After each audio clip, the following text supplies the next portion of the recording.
Welcome to Art Ed Radio, the podcast for art teachers. This show is produced by the Art of Education, and I'm your host, Andrew McCormick.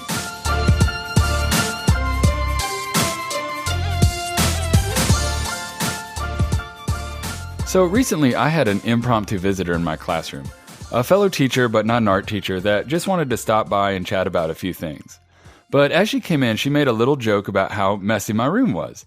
Now, keep in mind, at the time, I'm a week or so into a clay unit where I have about 180 students all working on clay. And I am doing my best to rebuild the ceramic curriculum that's been a little neglected, to say the least. I don't have a lot of tools. We've got mountains and mountains of dried up clay and very little storage. Day in and day out, I am busting my hump to keep this room humming. And this joke hit me right square in the eyes at the absolute worst possible time. To say at the time I was feeling a little low and defeated would really be an understatement. Well, I shot my friend some eye daggers that would have been the envy of every 15-year-old girl out there. I may have even rolled my eyes, but I'm not 100% sure. After a few minutes of hashing out some things and kind of apologizing for how sassy and salty I was being, we were all good. We made up. It was actually nice to have a fellow teacher to vent with, even though, the initial conversation started about how clean my room was or actually wasn't. Now, I think my room is looking pretty all right, all things considered, but this really got me thinking. Art teachers are really different in their approaches to how clean their rooms are. I tend to be on the messy and chaotic side, but to be fair and disclose a little bit, I'm much more organized and neat this year, as I'm fighting some supply issues and I'm keeping a way tighter watch on my materials. I also have just a lot more students, bigger class sizes than I'm used to. So I'm being a lot more organized and a lot tighter just as a matter of survival. But I've been that teacher that has piles on top of piles, organized chaos, as I used to like to call it. To me, this is a sign of creativity. Show me a squeaky clean art room or even an organized desk, and I'm wondering what the heck's going on here. To me, real learning through the arts looks a little messy, a little disorganized, right? Well, I'm not so vain and conceited to think that my way is the only right way out there, so I'm going to bring on our old buddy Tim Bogatz, as I know he's way more on the clean and organized side of things, to see if we can figure out what exactly the pros and cons are of being really messy or really clean. I've always thought that classroom management is a little bit of a misnomer. When we say classroom management, really what we're talking about is student management or behavior management. How we organize the room, how we tame the mess, stay organized, really ought to be what we think of when we say the words classroom management. But if I'm being totally honest, they aren't really all that different. In fact, I think they're connected. I'd say the more solid we are in how we organize our classroom and stay on top of the mess, wherever we are on that messiness spectrum, our student behavior, or what we've traditionally thought of classroom management, will be better. So how are you doing this year with your organization and your classroom management? If you're like me, things could be a little tighter. Some days I'm nailing it. Some days my kids seem to be running roughshod over my supplies and even over me. So have you checked out the Art of Education's course on managing the art room? Do yourself a favor and check it out. You can learn some new tricks or just rekindle that commitment to be transparent and consistent with your expectations and rules. Reclaim your room and reclaim your sanity. Managing the art room is a 2-credit class, and it starts at the beginning of every month. So head on over to theartofed.com and check it out. All right, I'm going to bring on Tim and try to convince him that I'm actually not as messy as he thinks I am. We'll see how I do.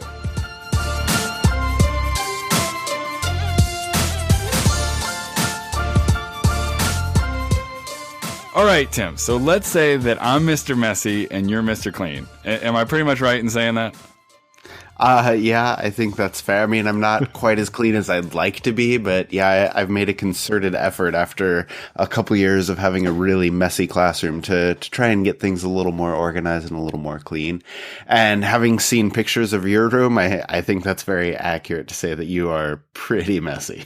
Well, but I think I'm getting cleaner every single year, and I think there's an organization and an order to my chaos. So, again, we might have to set some parameters on a reasonable level of messiness. So I want to ask you, if we are a little bit different, what do you think the pros and cons are of being clean? What do you think the pros are of being kind of a little more on the messy side? Oh, that's a good question. I really like having things clean. More importantly, I like having things organized because I think it allows for a little bit more autonomy with your students. Like if they are able to just know where supplies are, get them themselves, put them away themselves without making too much of a mess. I think that's huge.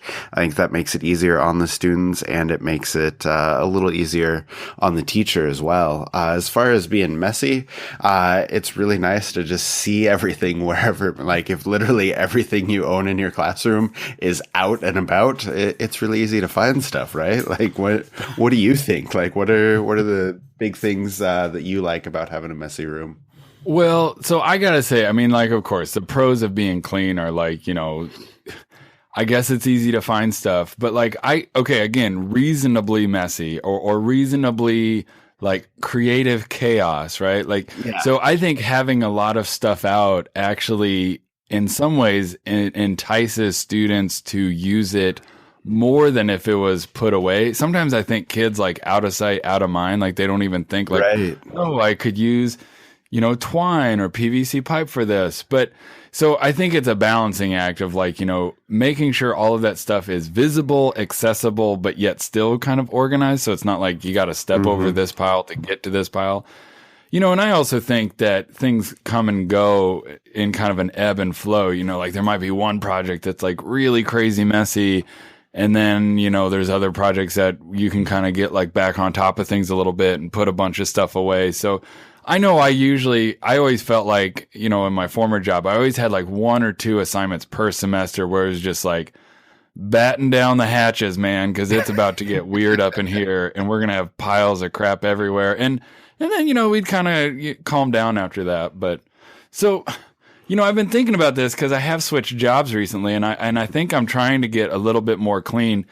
Do you think it's possible for like old dogs to learn new tricks? I mean, or is that just in my nature to be like a little more messy and it's in your nature to be a little more clean? I don't know. For me, I think it was possible to kind of switch because my first couple of years, my room was just an absolute disaster. And I just kind of got tired of that and slowly started working my way toward being a little cleaner and a little more organized. And for me, it just started with, oh, hey, we need to get all these cabinets put together. Oh, let's organize the paint. Oh, let's organize the closet, and just one step at a time. And you can slowly come around to getting things more organized. And I still always found myself lapsing a little bit where, try as I might and however good my intentions were, the room still got kind of messy. And I think that's all right. But yeah, I think if you work at it, then you can definitely improve. You can definitely get cleaner and more organized if you put some effort to it and if you're conscious about what you're trying to do with it. So I want to go back to these dark years in the Bogats history when you had kind of a messy room. Was that unintentional? I mean, or was that kind of a byproduct of inheriting a room that was pretty messy and it just took you a while to get like on top of things? Or did you inherit a clean room and just mess it up real good?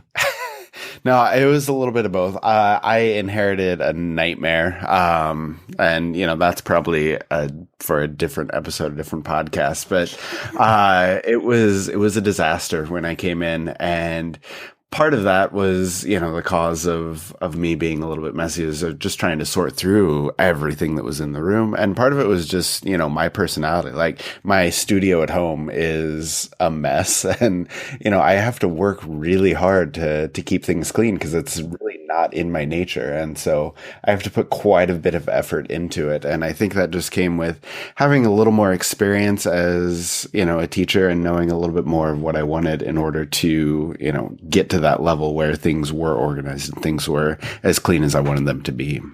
So Tim, I got to ask you, did you notice that your studio at home got cleaner then as your classroom got cleaner, or did those two things go hand in hand? Yes, it definitely did. Because like I said, I think it was that mindset where I just said, hey, stress levels are down when things are more organized for me and for the kids, and at home, for my wife. And, it makes things a lot easier when you know where everything is.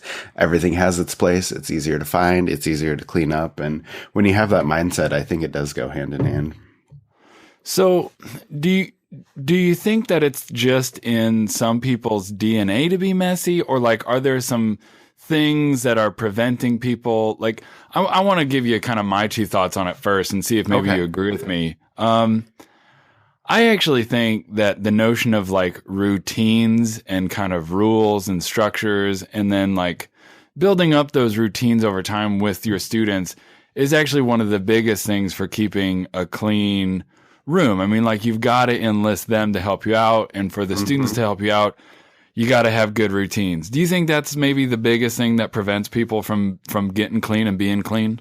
Yeah, I think that's a big part of it because I don't know, with high school especially, like kids will only do the minimum amount of work that you make them do. Like they like to get away with anything they can, like hiding brushes so they don't have to clean them or just dropping them in the sink. And it really does take like some quality classroom management in order to get them doing that cleanup routine. And you really do need to have kids take some responsibility for it. And I think, teaching routines, like you mentioned, is a huge, huge part of that. So yes, I think that's a big key. So if you have a messy room, I mean, can you just chalk it up like, oh, these terrible students, it's all these kids' fault? Or, I mean, is it 50-50 on the teacher? Is it 100% on the teacher for, teaching better routines? I think it's on the teacher because, like I said, kids are going to make a mess if you let them. Like, they will do what they can get away with. And, and as easy it is to blame it on the kids, and if you don't teach them the right way to clean up, the right way to organize, the right way to do things, then they are not going to do that. And so I think it is the responsibility of the teacher to show them how to do it, to give kids the tools so they know how to clean up on their own, how to keep things organized. And as much as kids appreciate a clean room, they're not going to keep it that way unless you show them how to do it. So I really do think it's on the teacher.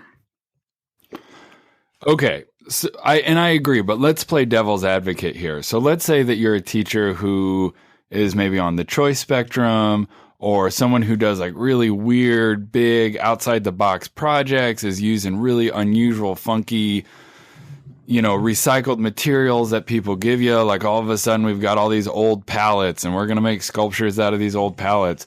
Do you think that teachers that do that sort of stuff are just inherently set up to have like a crazy, messy room? Well, I think so. Like, if you're taking in donations all the time and bringing in recycled materials all the time and you don't have a place to put them, then yeah, it can lend itself to things being a little bit messier. And, maybe you like it that way. Like you said, that creative environment can inspire kids sometimes. But yeah, I don't know. It's really kind of a good question because I think sometimes the creative aspect of things can keep you from having a clean room. But if you're okay with that, then I don't see a problem with it. Yeah, I mean, I think it's all like a balancing act, and knowing that like, okay, I want to do this like super memorable, kooky, crazy, weird project. And in order to pull that off, like we're going to have some chaos and some, piles of crap kind of hanging over some other piles of crap. And I told myself at my last gig that I was like, I had a really, really tiny room, but I wanted to do big things. And I was like, I'm never going to let, my tiny room be an obstacle for me to do these big projects. And I think I bit the bullet and just had to deal with a messy room quite a bit. So, I mean, do you agree it's kind of a balancing act? I mean, would you ever give up on like doing something fun and creative all in the sake of cleanliness? No, I don't think I would ever do that because I don't know. Like, why would you let, your penchant for organization, dictate what projects you can do? Like, have you ever as an art teacher said, oh, I can't do that, that's too messy? No. I mean, we embrace the mess and we embrace the chaos quite a bit, especially when it comes to, like you said, those big memorable projects. And when I taught elementary, I loved having kids paint. I loved having them do clay. I loved having them do printmaking because you want them to experience those things. And I think you're shortchanging your kids if you are giving up on creative projects or memorable projects just because they are too much of a mess or because you need to keep your room clean. Like, I don't think as an art teacher, that is the mindset that you want to, or that you should have. But so, man, I got to ask you, have you ever worked with or met an art teacher that was really ridiculously clean, like just a neat freak? I never have, to be honest. I've met teachers, and one of my really close teacher friends is amazing at keeping her room clean. She lets kids do huge, wall tile mural projects. They do these huge paintings. They do incredible work, but yet somehow her room is always spotless. It's always pristine. And I don't know exactly how she does that, but I'm always in awe of that. But I've never met a teacher that really values the clean, organized room above all else. I feel like those teachers generally don't go into art teaching. I feel like those are the ones that love to, I don't know, they're the terrible science teachers that just pass out worksheets all day and never do labs. That's kind of the mindset that I think doesn't really lend itself to teaching art. Yeah, and it's funny because I think you're more on the clean spectrum. So for someone to be freakishly clean for you, they've got to be out of this world clean.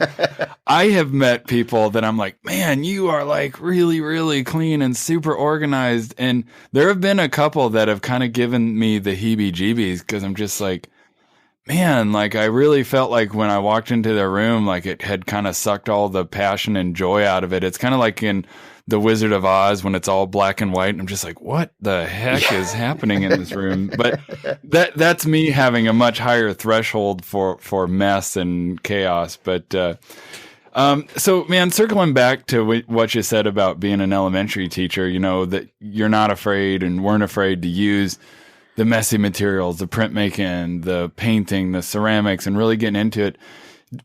Did you ever feel like there was a media that is your downfall where you're just man, I try and I try and I try, but whenever this unit comes around, it's when we get messy and I can't do anything about it. Did you ever have one of those? Yeah, I feel like printmaking is always just a giant mess. Yeah, I don't know. With that, just with the brayers, with the ink, especially if you use multiple colors of ink and kids are inking plates and pulling prints and finding space for them to dry, it's just chaos. And kids are walking around with brayers, poking other kids with them and not looking where they're going when they're taking their prints to the drying rack and running smack into the back of the kid in front of them. And it is a mess when you do printmaking. So I think that's probably the most difficult one. But painting can be kind of hectic too. So I don't know. What is it for you? What do you think really lends itself to kind of being super messy? For me, I would say it is printmaking and ceramics and drawing and painting and sculpture. So I think I've pretty well covered. Anything that's not drawing is kind of a mess. Well, even drawing, because I'm just hey, Ms. McCormick, can we get out the oil pastels and the denatured alcohol and the cotton swabs? Yeah, sure, fine, go for it. But yeah, I think you're right, though, in all seriousness. I do think it's printmaking because there is so much commotion and there's so many materials. And I also think that ceramics takes a high level of mastery to make sure that you've got your stuff where you want it, that kids know where everything has to go to. I mean, there's a lot of dust. And, with that one, I really try to preach cleanliness and safety at the same time to try to minimize on clay dust and all of that stuff. But those are the two that I think I have to work the hardest at to keep clean, but it's totally doable. Yeah, I think so. So real quick though, I know we don't have a lot of time left, but with printmaking, I'm actually teaching the AOE Studio printmaking course right now. And we just got done with our discussion board on management and organization, just talking about all the different tips and tricks that people have to keep printmaking kind of clean. And there's a lot of good ones, just separate inking stations for different colors if you want to do that, or keeping all the brayers in the tub, how your drying racks go, how you organize all your prints, having kids sign, the back of their paper before they print, so they don't have to mess with it afterwards. Just a lot of different ideas. And, that's always a good discussion to have. But do you have like a couple tips and tricks for painting or for printmaking or for ceramics that you like to use when it comes time to keep things clean? Oh, that's a good question. It's always a work in progress, and it always depends on kind of your schedule, I think, Right. So imagine your schedule goes from like, let's say a class that's doing painting and then graphic design and then ceramics and then back to painting and then back to ceramics. I mean, that would be kind of a nightmare. One of the things I've realized this year is all of my classes, even though they're different, so it's like 8th grade art and then 9th grade art, a lot of them are doing the exact same thing. Like, so they're all doing acrylic painting at the same time. I didn't intentionally plan it that way, but it's just been lining up that way. So we're all doing acrylic painting and now we're all doing ceramics. And I kind of realize we're wasting a crap ton of time and we have a ton of commotion and way more opportunities for people to ruin materials when I keep having these stupid cleanup times when the very next class is going to use the exact same stuff. Yeah. So I've actually been doing a lot of like, you don't have to clean up your paintbrushes because the very next class is going to get them out. Just like keep them in a bucket of water at your table and it'll all be good. Now, the trade-off for that, it's been awesome, like time saver for me. And I do feel like I haven't had a single brush get ruined, which is amazing for me. Because usually, that's awesome. Well, usually, like I said, my kids you said, the kids will hide their brushes rather than, clean them up. But I haven't lost a single brush. The only downside is the very first hour of the day has to get kind of everything ready. And then the very last period of the day is then kind of like cleaning up for everyone. But they use those brushes anyway. And then one last thing about brushes, because someone told me this just recently and I was really excited. If you soak a brush that you think is dead, been wasted with acrylic paint in some Windex for like 2 hours in a coffee cup with Windex. I haven't heard that one before. I've heard the Murphy's oil, for 24 hours, but man, Windex, 2 hours, brand new brush. It's been awesome. Nice. That's a good one. Let's go out on that. That seems like the tip to end the day right there. That's a good one. Yeah. Hey, great tips, free podcast. What more can you ask for? That was free. That was a free bit of knowledge right there. Perfect. Yeah. Hey man, thanks for coming on. I appreciate it. All right. Thanks, Andrew. All right. I'm not sure I really convinced him that I'm not that messy, but I think, I convinced myself I'm doing a pretty good job, right? So, the big takeaway though, there's really no right answer on how messy or clean we should be as art teachers. If it works for you, if it works for your students in your program, that's awesome. Just know that for everything that we do, there's probably something out there that we can't do or aren't doing well. So would your class benefit if it was a little bit more organized and clean? Maybe, probably. But if it's not in your nature and you're doing things great as is, why worry about it? Would your classroom benefit from a dose of madness and messiness? Well, if that's the case, you can shoot me an email, and I'm sure I could do a pretty good job of messing it up. I think I still got it in me.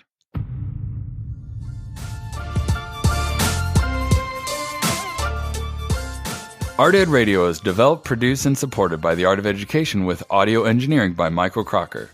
For fans of the podcast out there, do us a favor and give us a ranking or positive review on iTunes, as this helps us find new listeners out there. This totally helps spread our message and our show. As always, new episodes of Art Ed Radio are released every Tuesday, and additional content can be found under the podcast tab on theartofed.com. All right, thanks for listening.